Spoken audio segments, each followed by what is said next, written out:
What happens when two bass road warriors spend quality time talking music and life with one of their peers? Bassist, educator, author David C. Gross and bassist and head honcho of KnowYourBassPlayer.com, Tom Semioli, trade dates with the legends of rock, jazz, funk, blues, folk, country, and more. Notes from an Artist, revealing conversations with the legends who've created the soundtrack of our lives. What happens? You're about to find out. It's another episode of Notes from an Artist. Welcome to Notes from an Artist. We're on the radio. All right. If you guys remember what that was. Tom has the face for radio. We both have faces. David just came back from his handsome lesson, so he's very... I didn't know they gave those out. I'd like some of those myself. Yeah, we could both use them. Anyway, not including Teresa, of course. Our guests are Bill Janovitz and Teresa Knox. Bill Janovitz, for our audience member listening, he is a composer. He's a recording artist. He's a journalist. He's the band leader of Buffalo Tom. You know Buffalo Tom, right? From the 1980s Absolutely. All the way through. You guys, what, about a dozen records you put out? Well, it sounds about right. Something like that, yeah. And you got a few solo records to your credit. I think I reviewed a Buffalo Tom record way back in the day for Amplifier magazine, if you remember those guys. Was it a good review? Well, of course. It was glowing. Because you advertised with us, we gave you 5-star reviews. That's how it works. Exposing the insides of the industry here. Right. You think there's fake news, boy. No, we said not. And you've also written for Boston Phoenix and All Music, as have I, but we won't hold that against you. You've also written the book on the Stones, The Exile on Main Street, those little 33 1/3 series books. Love that book. You did write another book on the Stones, Rock Soft, 50 Essential Songs or 50 Songs that Tell the Story of the Rolling Stones. Now, just very quickly, you didn't mention In Another Land. Is that because that's a Bill Wyman tune? I think, through no fault of anybody else's, I think people think that I chose my favorite 50 or the top 50, right. But it really wasn't that, although I tried to pick songs I love. Okay. Really kind of I thought they were the ones that worked best to tell where they were at that chapter in their life. Yeah. All right. And I'm not sure really In Another Land would tell any story to anybody, quite frankly. I think In Another Land was the first auto-tuned vocal. You think so? I thought Bill was just going through some sort of bizarre effect. Whatever the effect was, it sounded like auto-tune. A simulation of auto-tune. Yeah, I don't think they had auto-tune, the technology back then, but there might have been some, there might have been some early vocoder type thing. Like when And Teresa, do you have auto-tune at the church? We do have all the plugins. And even though we are known to be an analog studio, and of course, I'm right here in the control room today, so I'm excited about that. But you almost have to have, I guess you do. All those different things. Now, David, we can go to the church and record our debut record. Now, Teresa, it says on your bio that you are a serial entrepreneur, David. Isn't that a great title to have?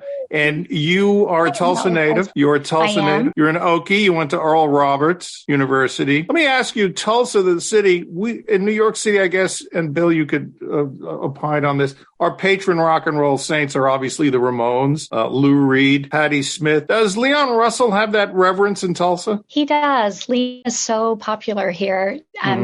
Just look at the murals throughout our city. There are dozens with Leon Russell on them. And of course, J.J. Kell as well. But we're really proud of what Leon did. And, that magical time period when he was here in the 1970s, I mean, he was really the musician's musician. So everyone descended upon Tulsa during that time frame. You have people like Bonnie Raitt that moved to Tulsa. It really was the who's who. And I think he had that magnetism about him. That is a fascinating story. And Bill, this is a book that had to be written. Teresa, this is an American landmark that had to be recognized. So it's great that these two things came together, because as I'm reading the book, and David, the book for our audience member is Leon Russell, the master of space and time's journey through rock and roll history. I'm reading this backwards.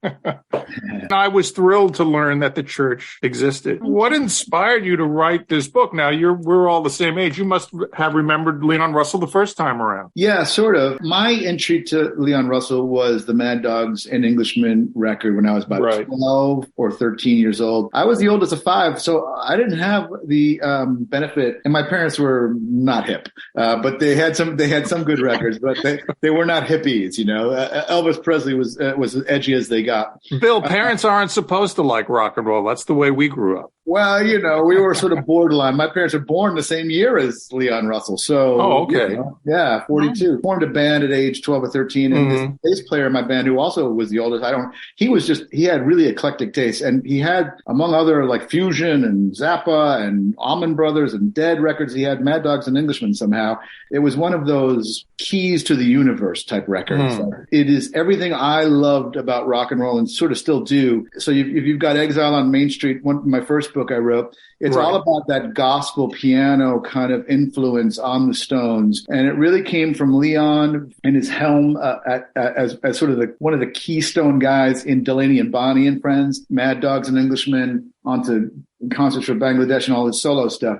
That is like a magical era of rock and roll to me, like from 68 to 74 is just killer. And Leon was at the forefront. He was arguably the biggest concert grossing guy. His tours were among the most successful, let's put it that way, worldwide in that era. Yeah. Now, Teresa, was that it was exotic to the rest of us. I came to Mad Dogs and Englishmen and Leon. Teresa, was that, the music was exotic to the rest of us, but was that just pretty much the way people sounded and played in Oklahoma back then? I think so. A lot of people think that there's something in the soil. Of course, this was native land. We only became a state in 1907. Right. And so, I think people got used to seeing Leon and other celebrities there at Clapton around town during that time period. But Oklahomans have a lot of pride in our musical heritage, and Leon really is at the center of that. So, it was neat growing up here, listening to the radio. The DJs would say from Tulsa, Oklahoma, and list all of these amazing musicians and just the sheer number of drummers that came out of our community. Like Jim Keltner and Jamie Oldacre and David Teagarden and Jimmy Karstein and Chuck Blackwell. It's just extraordinary. Of course, they tagged along with Leon. They were the shelter people. Sure. And so a lot of them were on the Mad Dogs and Englishmen tour. And of course, in 71 for a concert for Bangladesh. Yeah, it's really amazing. I don't think Tulsa gets the credit. People talk about music scenes. They talk about Austin, LA, New York, London. But Tulsa just doesn't get the props that it so richly deserves, I guess. Well, hey, with Bill's book, we're going to be on the forefront. So all those great reviews coming out, we're all very excited about that. Teresa raised a really interesting point, and people from Tulsa know this, that a lot of people ask what the Tulsa sound is, because there was just this, and it's hard to say there was when I think of if there is a Tulsa sound, it was this sort of groove, like J.J. Cale had that laid back groove. But even when they were rocking like sort of full tilt like Leon, it was always about trying to find that guy with the pocket. So I had the benefit of getting a guided tour around Tulsa before he passed away by the late great Jimmy Karstein, who was one of the lesser known but killer drummers as well. He played behind JJ, played behind Joe Cocker. He was at the Rainbow concert for Clapton. And a lot of this had to do with Al Jackson Jr. and the Marquis and those guys coming up from Memphis, and Ronnie Hawkins with a young drummer named Levon Helm at that point. All these guys in Tulsa were really influenced by that style of pocket drumming. Yeah. Yeah. What I was going to say is, having grown up in Manhattan, I think we took things a little bit more for granted, meaning I would take the subway down to the Fillmore, and for $2 or $3, I was guaranteed an incredible show, a number of different artists. So personally, I never really thought of regionalisms. I said, these guys sound this way because they're from here. And it wasn't until later on that that's the Memphis sound, that's Motown, that's this, that, and the other thing. And Bill, I got to tell you, the book is fascinating and it's interesting. I'm sure you have, but this morning I put on Mad Dogs and Englishmen specifically to jump the timeline, as it were. And being older, and et cetera, and so on, you look at things a little differently. And that album is really incredible. It's not just, it's another live album, Allman Brothers at the Fillmore, things like that. It really is incredible. And you articulating Leon's arranging talent and conducting talent, getting through that chapter or chapters of the book, and then listening to it, you go, he's right,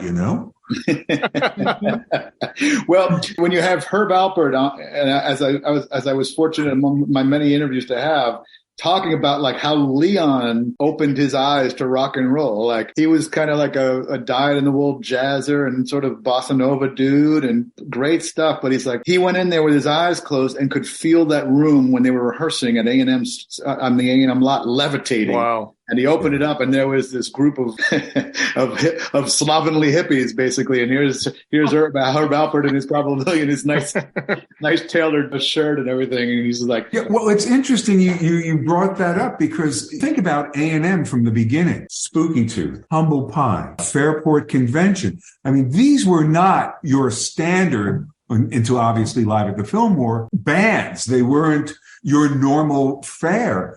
And you would think that he and Jerry Moss had the foresight, and not only the foresight, but they gave these people money to sort of grow their career, something that nowadays would never happen. I had somebody ask me yesterday about Stuart Margolin, who passed away recently, an actor from the Rockford Files and more, but he was also a musician, and he was in the scene with Leon and up at his Sky Hill house with the Asylum Choir, and he was on the Asylum Choir record, but he had an office at A&M as a songwriter. Like those guys really fostered songwriting and that sort of old school record business stuff. They were an independent label. It's hard to remember when they were like the underdogs, but that's how these guys all started. Yeah, exactly. Really, it brought that home to me. Very, very interesting. And my sister wrote songs for the Brooklyn Bridge, and she was a real Johnny writer. Yeah. Exactly. Back in the 60s, Paul Lecca was her writing partner, the guy who did Green Tambourine. So for me, I was meeting a lot of these people through her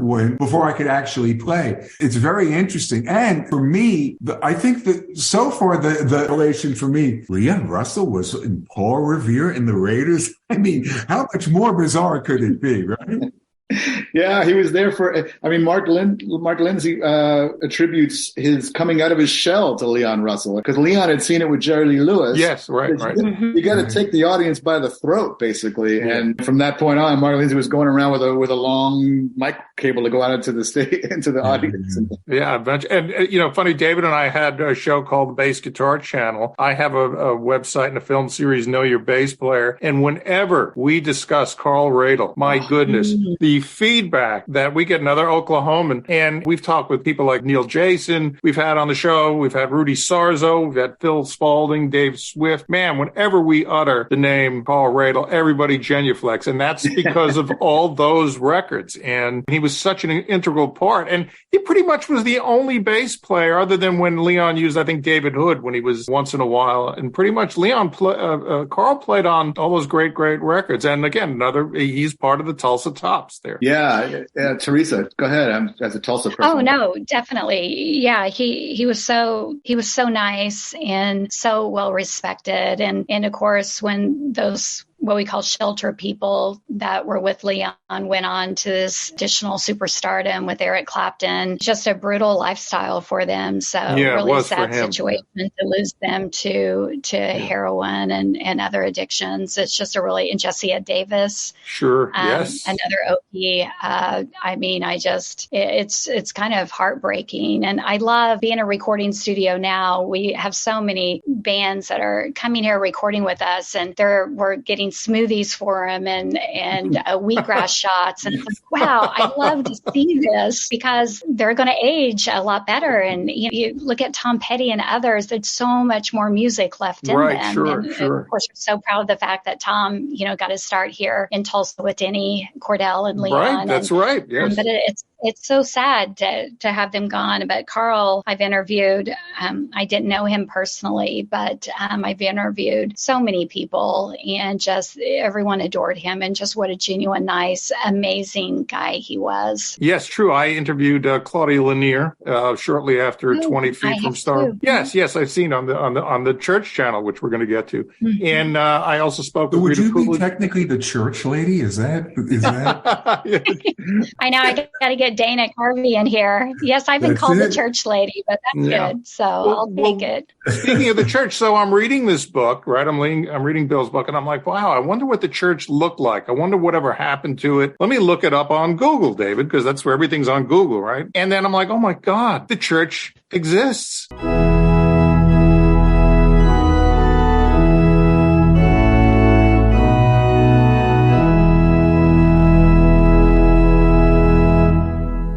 it's still there. Teresa, tell us the story. How did you come to resurrect the church? No pun intended. Yeah, we call it our little revival. So we love our church terms. We use them probably more than we should. Well, as you mentioned, I'm from Tulsa, and I've always been a huge Leon Russell fan. Just really proud of all the artists that came from my hometown. And I was renovating a property near the church. And I used to come by here when I was younger thinking I was going to see Tom or Eric or Leon or Bob Dylan or George Harrison, someone else, coming out of the church. Of course, that never happened. But I went on and started a company and gave up on my groupie girl dreams. I totally want to be that person and superstar. But I was renovating another historic property a few blocks away from the church. And I found I'm very hands-on. I usually operate as a GC. And so I found myself driving by the church and just really sad at the shape it was in. It was boarded up. It's always been kind of a dilapidated part of town, even when Leon and Denny discovered it in 72. And I'd stop. I was picking up, trash and other things. And I just pulled out the tax records. I found the owner. I sent him a letter. And I said, hey, I'm a huge Leon Russell fan. Would you consider selling the church? And he said, it's not for sale, but meet me down the street, down on 3rd Street at Hodges Bend, which is a little bar. And we met there and we met. I drank a lot with him because at that point I was so obsessed.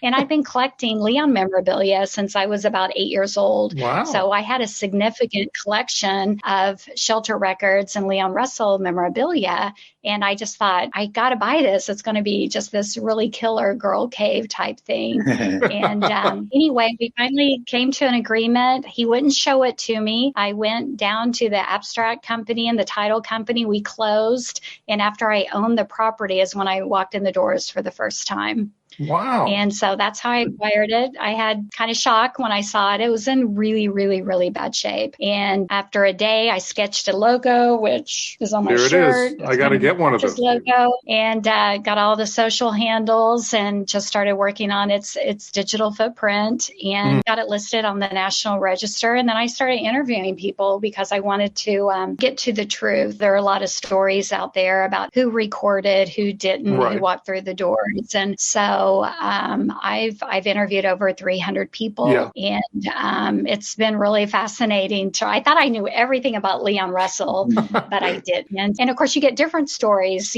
from the artists compared to the engineers. Sure. And I interviewed 2 secretaries of shelter records and just so many other people. Even the guy that installed the glass, he was 17 when his dad installed the glass for Leon. Wow. And so we used the same glass company during the restoration. And so even those types of people, it's been extraordinary. Wow. How close is the church to the way it was with Leon? Is there any existing equipment there? Is it the same equipment? What's the studio like? Well, the studio is beautiful today. There have been 5 owners between Leon Russell and myself. Oh, okay. And so there was no equipment left that belonged to Leon. There have been a lot of changes throughout. One owner in particular, the late Steve Ripley, he and his wife, Charlene, owned it for 19 years. And a lot of great music, came out during that time period, including his band, The Tractors. But we put it back to the way it looked because that's really what qualified it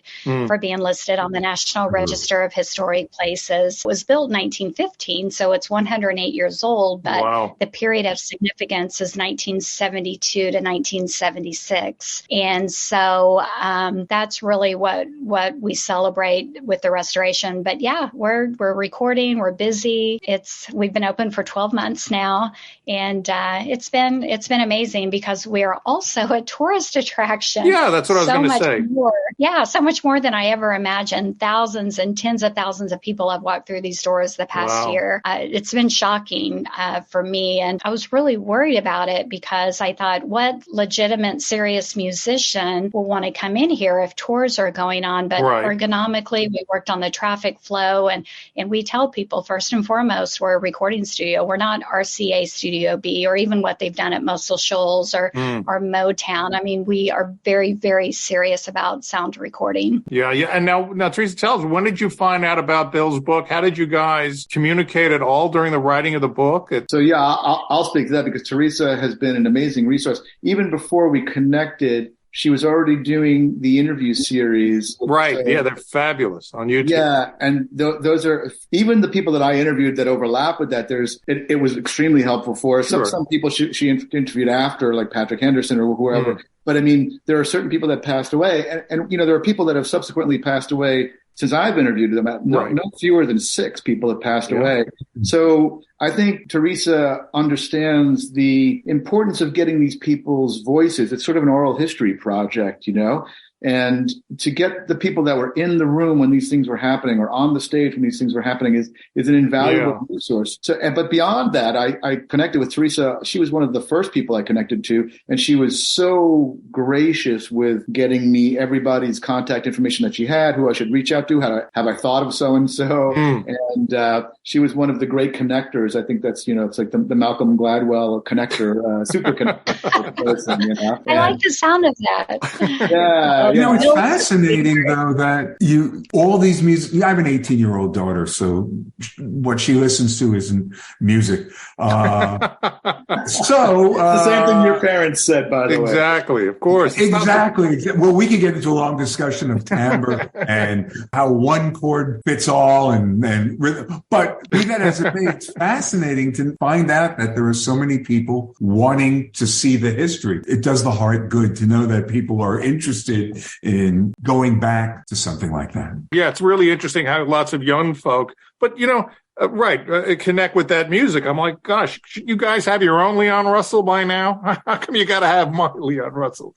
But I guess it doesn't work that way. This speaks to the topic of education, which David, of course, through Empower Through Music, and you are with Teresa, and we'll talk about some of that. When I listened to Leon Russell, I went back and found his influences. Like listening to Leon Russell was not just that was the music of my generation. Oh, well, I was 12, 13, but I went back and started listening to all these blues records and Crystal Closet Queen. Hey, my dad told me, he's talking about Little Richard. Well, I got to hear who's Little Richard. And then when I found out more about where Leon's roots came from, I went back and explored them. So his music was an education to all of us, as I guess it was to listeners, because they never heard that Tulsa sound. Yeah. And one of the great things, one of the great appeals of this subject to me was hence this really long subtitle of my book is that this guy really was in and of himself one of the great guides through rock and roll history. I mean, a guy that grew up on one of his first tours outside his first tour ever, but like one of his first times outside of Oklahoma was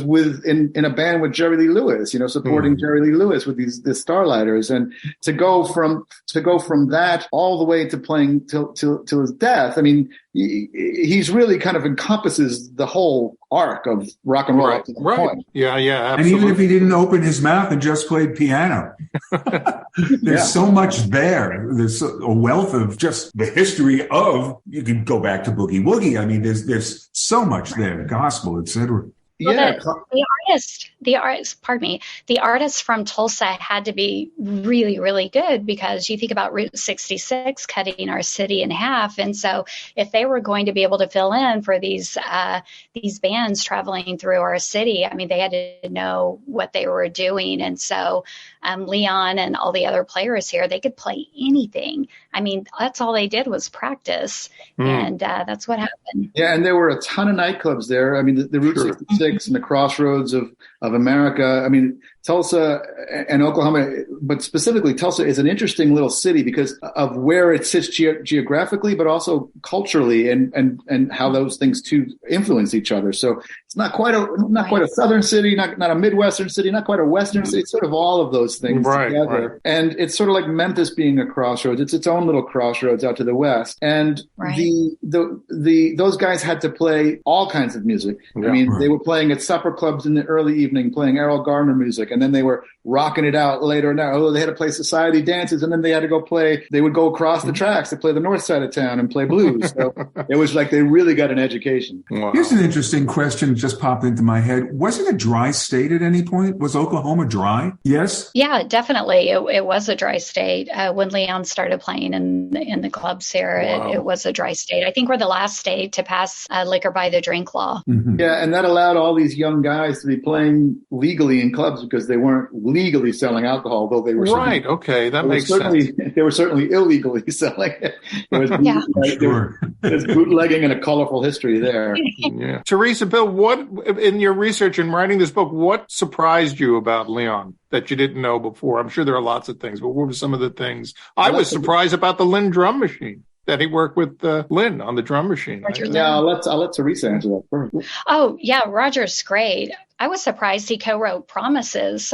I didn't know that about Roger Lynn. That was amazing. I love that song. I love the story. Marcy Levy, getting here at, after midnight and going into the studio. But I think I thought I knew so much about Leon Russell. I think one of the first things that really shocked me is that he had cerebral palsy. I have a brother with cerebral palsy. So growing up, I had always heard he had polio.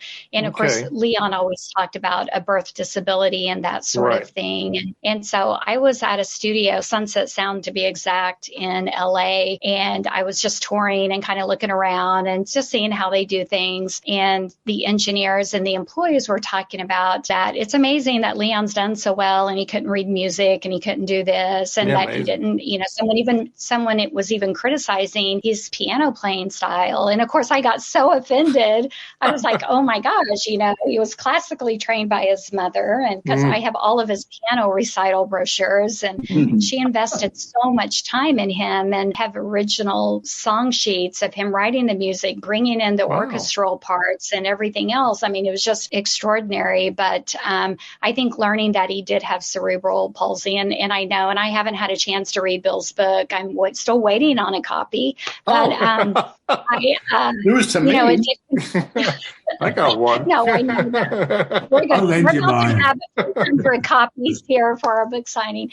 But, it did contribute to his style and talk about overcoming adversity. And Leon passed away 2 months after I bought the church. And, I had this dream of him being on our advisory board. But he didn't really talk about those things. But we've used it as an opportunity to inspire people. And again, we don't want to live in the past. But look, he became the top touring artist in our country in 1973, right after he bought the church. And it's just extraordinary what he did. And so that was really surprising. And also what was surprising, because he wasn't the best businessman from someone on the outside looking in. And I didn't know Leon. I'm not in his circle. I'm not part of his family, nothing like that. But seeing things that happened with the model, I loved how innovative Shelter Records was. I have a lot of their marketing and branding assets, and it was brilliant. I mean, look at Don Nix, the first artist to sign to Shelter Records after Leon Russell, talking about Memphis music, and just the whole photo shoot that they did to publicize that. It was brilliant, and just the sustainability wasn't there. So the brilliance behind Shelter in that blue ocean, uncharted territory in the marketplace at the time was just extraordinary. So those two main things, his health, what he had, and then the marketing behind Shelter, were the two things that I was just blown away by. Bill, it was very, correct me if I'm wrong, Leon was always a very forward-thinking person. When he started doing the duet records with his wife, his interest in Lynn drums and synthesizers, and I think as he progressed on, he was always looking for new sounds and new things to do. He wasn't content being the old Leon Russell from Carney or Shelter People or something like that. That's something that I found very, very interesting in the book. Yeah, I went into this knowing some basics. Like I knew the arc of Leon's story, and I knew. But I didn't know the extent of any of this stuff, of course. The technologically driven Leon never stopped. I mean, he was always trying to think, and he was always an early adopter. He would pay $30,000 for back in those days for the top synthesizer just as it came out. Top program, top Apple computer, whatever it was. He didn't really care if it was going to go down in price later. I mean, to me, in that way, what really surprised me was how, in listening to the music and the use of synths, and in the earliest days of the 70s, it's sort of like what surprised me is I would never have put Stevie Wonder and Leon Russell together in the same exact column back when I was a kid listening to stuff. But I'm like, oh man, this could be. I mean, any of these songs could be on each other's records. This Masquerade could be a Stevie song. Sure. I mean, A song for you could be a Stevie song. Some of Stevie's songs could be Leon Russell's songs, not just from a songwriting kind of tradition, because that's there, the idea of the craftsmanship,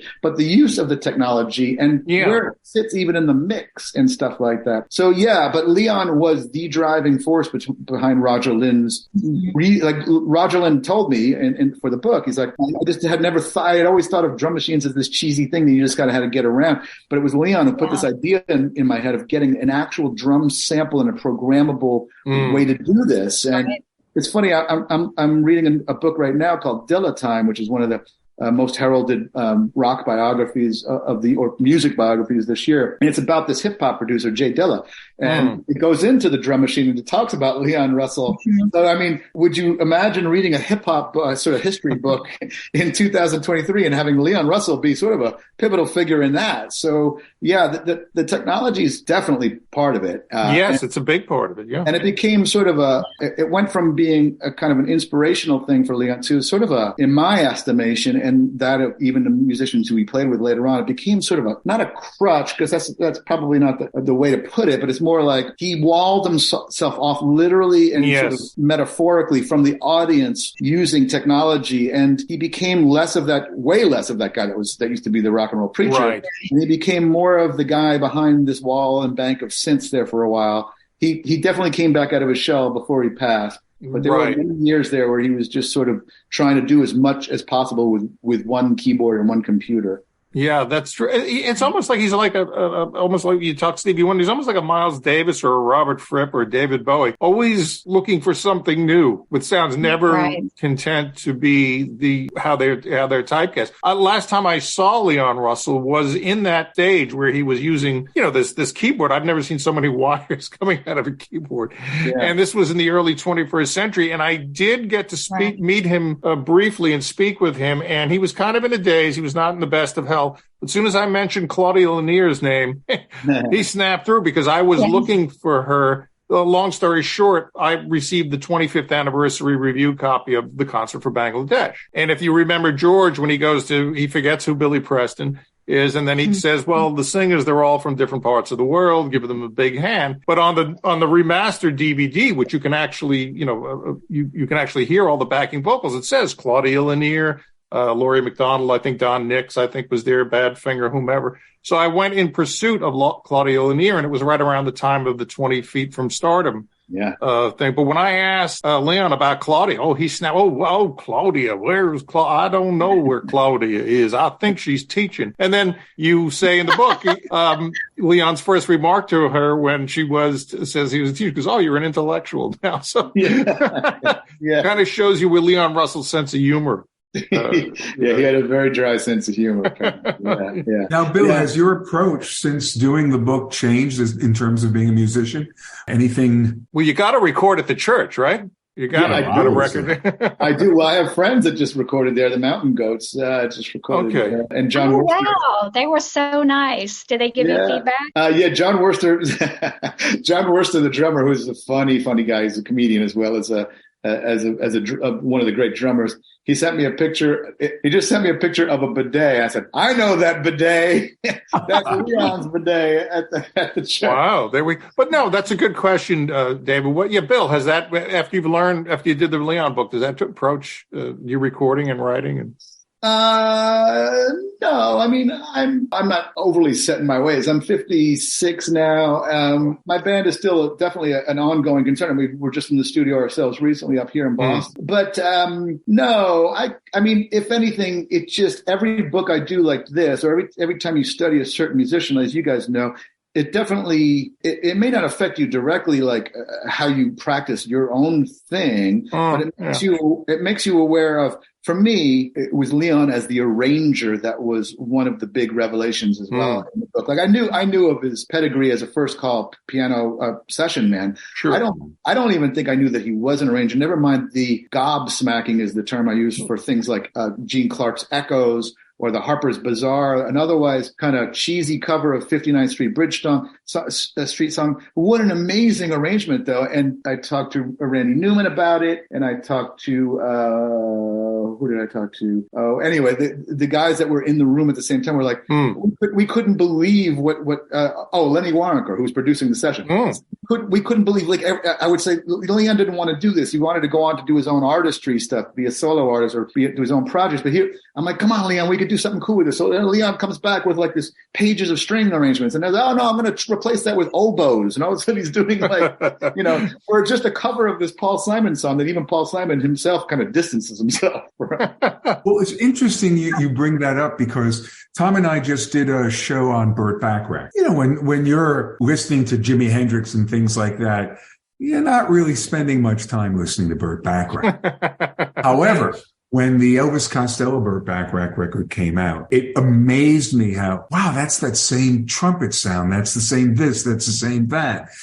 And you're right. That Harper's Bazaar song would be something my sister would have written. That kind of Peppermint Rainbow, all that kind of stuff. Yeah. But now, after reading the book and going, I got to listen to that, listen to this, it's really remarkable. It really is. As schmaltzy as it is. Well, I mean, there's a Tulsa word. Those records would maybe go by you as, like I say, it's sort of a bubble of froth or whatever. But when you actually listen to what's going on there and go, man, that's a room full of musicians, the top musicians in the world, some of them, all playing this thing that Leon wrote out like the day before, and listen to the sound of the room. And you guys as musicians, and Teresa as a studio owner, you appreciate the acoustics and what's going on, especially back then when it was all recorded live, with just a couple of tracks left for vocals maybe. So it's a remarkable accomplishment as far as I'm concerned. Yeah. It says in the book what an influence that Mad Dogs and Englishmen was on a couple of artists. One of them, I think, just for my ears, was George Harrison's Dark Horse tour was certainly, and his only tour was certainly born of Mad Dogs and Englishmen. We hear Bruce Springsteen saying that certainly that was an influence on the E Street Band. Now, David and I are friends, and we've interviewed Rob Stoner, who was the MD for Bob Dylan's Rolling Thunder Review, and he opines with us on film that Dylan had the idea to do this carnival-type show way back when those two were playing with Ramblin' Jack Elliott before Dylan became a star. Rob Stoner and Bob Dylan go back that far. However, we see in the book, and you remind us, that Dylan and Leon did record together When I Paint My Masterpiece, and I forgot the other track. And right, Watching the River Flow. Great, right. And I would have to think that that's kind of with the band and then doing Rolling Thunder that was so close together,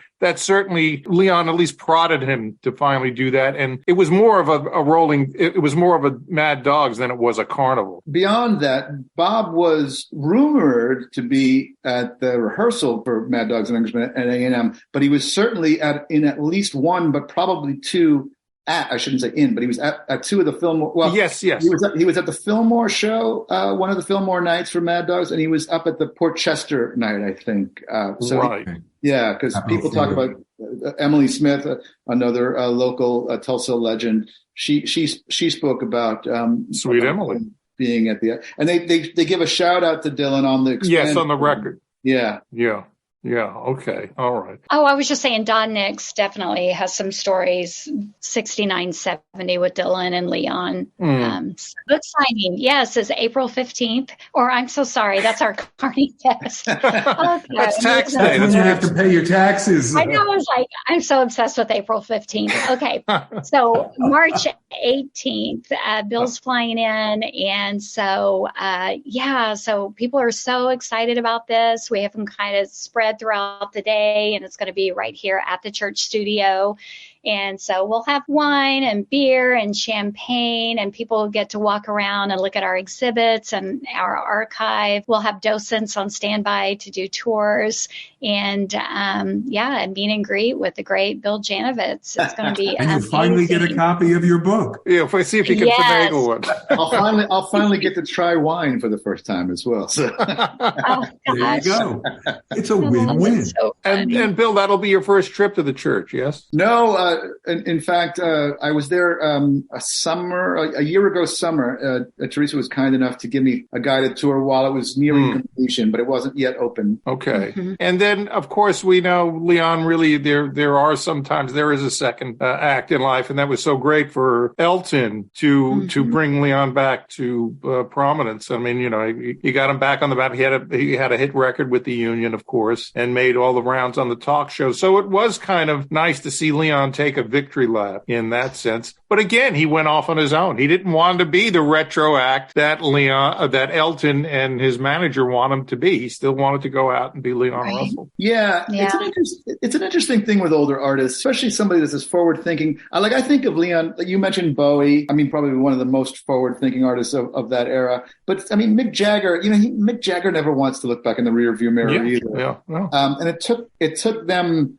getting Don Was to sort of get them back, and Chuck Lavelle in their band, to sort of bring them back to, well, you don't have to abandon the idea of being progressing, but you kind of at least you can't ignore this great past. They were ignoring 99% of their catalog or whatever. But Leon, I think Leon, by all accounts, was felt so indebted to and appreciative for Elton for what he did. But yeah, he was not about to just go back to just being this, the Mad Dogs. Leon. Right. In fact, he wanted to do kind of a standards record. And as Elton said to me, Elton said to me, he wanted to do, I don't know, Georgia on My Mind. I said, no.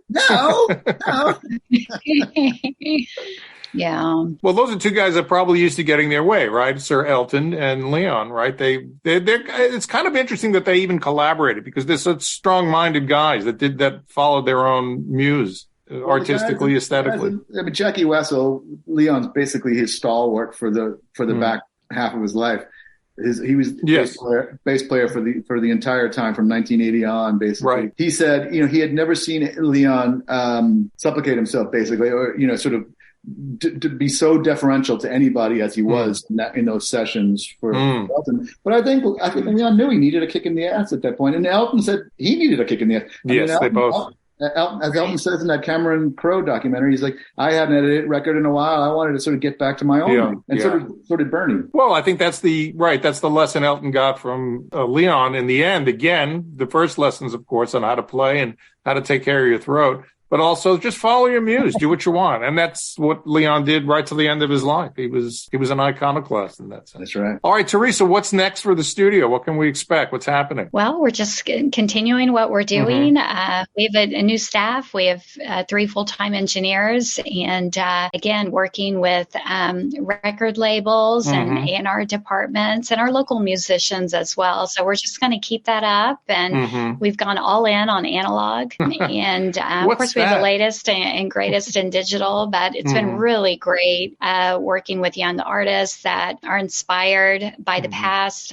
of Leon and J.J. Kell and what Shelter Records did. But we want to be very forward thinking. We know what got us here won't get us there, but it's been really great. At a time when recording studios are shutting down or turning into museums where you can record in your own home, there are a lot of viable substitute and alternative products to traditional recording, but we believe in it. We love analog. We like good acoustics.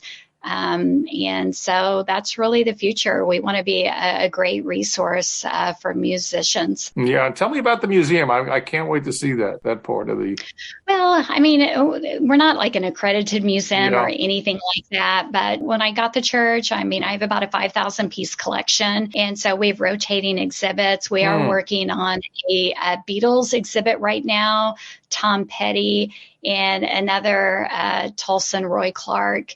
And so we are just storytellers. And we rotate those just to give people different things to look at. We have a lot of what I call super fans that come in a lot, and they're really a part of the Church Studios kind of ecosystem. And we have very, very engaged followers, and we're really proud about that. We just want to grow the history of the church, but again, we want to have our own identity as well, and we want our property to be known as like what you would think about of the Grand Ole Opry or Austin City Limits or Madison Square Gardens. It's kind of a big dream, but that's what we want. Yes, absolutely. Well, one of my favorite episodes of the YouTube church series is when you have the statue of Leon Russell there, and I'm glad you included the top hat. I mean, it's not Leon Russell unless you have the Leon top hat, right, Bill? Yes, right. Absolutely. People love the statue. It's like the best selfie spot in town. It's a 500-pound full bronze. It took 3 years to make. We're about to put a little mini short film about the making of the statue. Yeah. And it looks really great, but it's hard. You know, we've all seen those weird paintings or statues of people, especially after they've passed. It's like, that does not look like that person.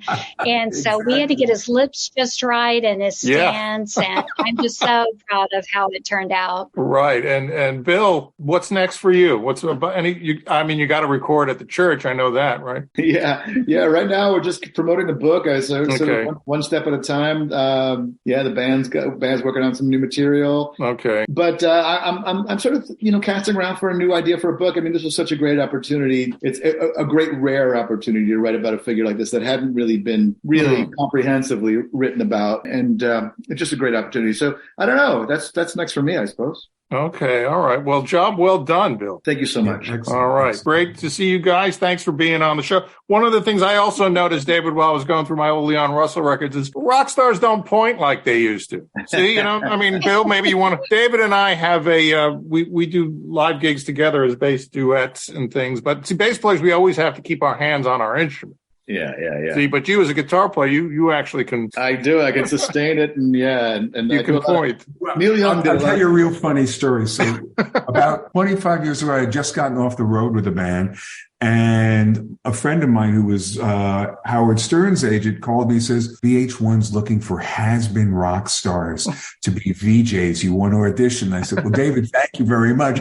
Appreciate the compliment. And so I go in, do the screen test. And I must tell you, my screen test is being used nationwide now of what not to do with a screen test. I didn't have my bass in my hand. I had all this hair, and I'm like reading a teleprompter, and I'm bloody awful, just awful. Yeah. But so bass players really do need to hold on to their instruments. That's right, absolutely. Like Carl Radel, stand in the back and just don't make any trouble. Yeah. Well, making trouble is fine. Just listen. If nothing else comes out of this podcast, I really want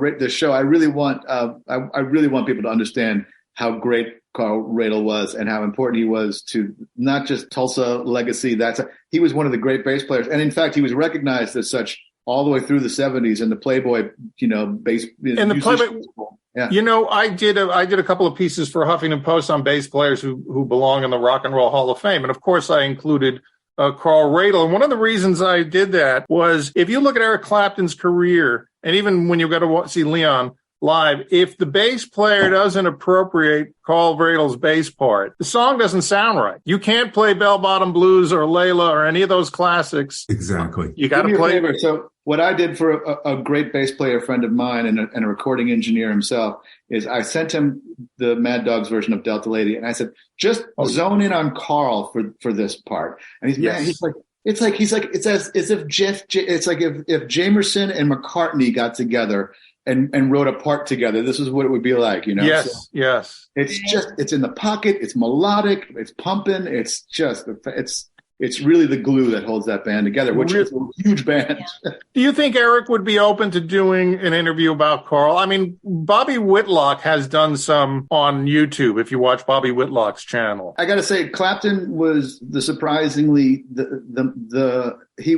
I didn't expect the kind of interview he gave me. It was about an hour long. He was extremely generous. He was not his cantankerous. He started off with a little bit of cantankerous sort of lockdown thing, which is, but not much. And then he spoke very emotionally about Carl. Okay. And he really wished he could have gotten to say goodbye to Carl before he left. Right. He said, Carl was like Jimmy Karstein, who came up with Carl as teenagers. Yeah. He said Carl was always the guy that had his shoes shined, always his shirt tucked in, always had gas in the car. He was the responsible one. He was the lookout for those guys when one guy was around the corner smoking pot with Gary Lewis and the Playboys. He was Mr. Straight Edge until he wasn't anymore. and he couldn't handle that lifestyle, as Teresa said.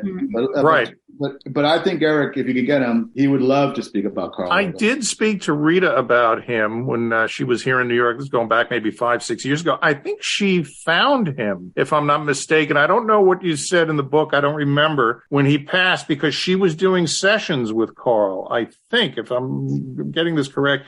And when he didn't show up for session, they knew something was wrong. I never heard that. The people I know that I heard that discovered Carl were not musicians per se. They were people. Right, I saw in the book. Had also been having a hard time with drugs. Yeah. Just a terrible story. All right, guys, thanks for talking. We'll tell you when this is on the air, and then we'll send you all the links. Blah blah blah. Good luck with all the books. Thanks so much. We'll see you soon, Bill. I'll see you soon, Teresa. Bye bye. I can't wait. Bye, guys.